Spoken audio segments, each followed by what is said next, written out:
You could tell they fed off the crowd, and that's part of what a young team does. I challenge anybody out there right now who wants to defend David Poile. Tell me one that worked. Let's look back at the recent history of the Nashville Predators. First round exit against San Jose a few years ago. Second round exit against Anaheim, or second round exit against San Jose. Then they go on a cup final run where they were the last team into the playoffs, barely made the playoffs, caught fire, made the cup final, lost in 6 games, got screwed by the refs. Don't talk about it, Mark. Don't want to hear it. Then second round exit against Winnipeg, in which they were very inconsistent. Last year, first round exit against Dallas. This year, they didn't even make the playoffs. They went to the bubble. They didn't make the playoffs. They lost to a non-playoff team who's about to get swept or lose in 5 games against Colorado. That's the on-the-ice record. Off the ice, general manager David Poile has the most wins of any general manager in the history of hockey.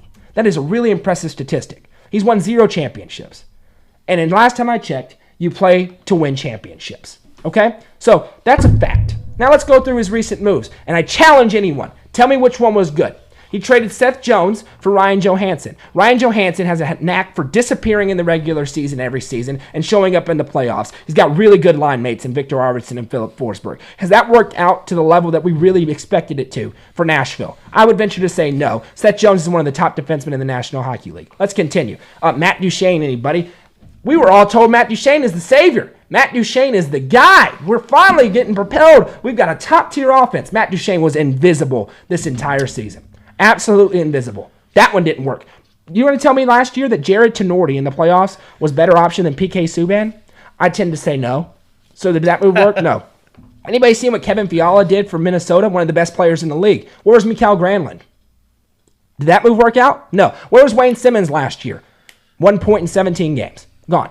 What move has David Poile made since trading Martin Erat for Philip Forsberg that's worked out? And at a certain point, the things add up, and you say, okay, general manager, I get you can't hit every move, but you got to hit one. You got to hit one. Okay, we fire Peter Laviolette. Peter Laviolette's the scapegoat. He's not letting his players be good. Okay, Peter Laviolette is fired. All right, that's fine. I agree with that. I want Peter Laviolette gone. Let's go hire a sub-500 coach to come to this team, not as an interim, but as the full-term coach, 3-year contract, done, John Hines. How'd that work out? Now, maybe John Hines gets it together this offseason and puts something together, but he got a training camp, and his team got rolled, and they looked exactly the same. For the last 3 years, these players come out and say, Nick Bonino today, we've got the right group of guys. At what point is that worth absolutely nothing? To me, it's worth absolutely nothing. So I say all of this, and there will be an article tomorrow, uppercumberlandreporter.com. I say all of this, and you can disagree, I don't care, but I will explicitly say this. It is time for Sean Henry, the president of the Nashville Predators, to say, thank you, David Poile, for your service. You are terminated from this team. It's time for new leadership for Nashville, period. And it's explicit as that. The Predators need to fire David Poile. Period. I am done with it. I'm sick of it. This team is on a downtrend, and you sat there, and when you saw you have Alexis Lafreniere, I can't pronounce his name correctly, the best prospect we've had since Connor McDavid, and you say, okay, maybe we win the lottery. You don't win the lottery, you're 11th. At that point, you saw any chance of this team being a cup favorite, gone. The cup window is closed. You have to rebuild this team, and you cannot trust the guy who locked this team into several horrible contracts, has made horrible move after horrible move to rebuild the team. We hold on to some mystical 2017 cup final run and say, well, we can get back to that.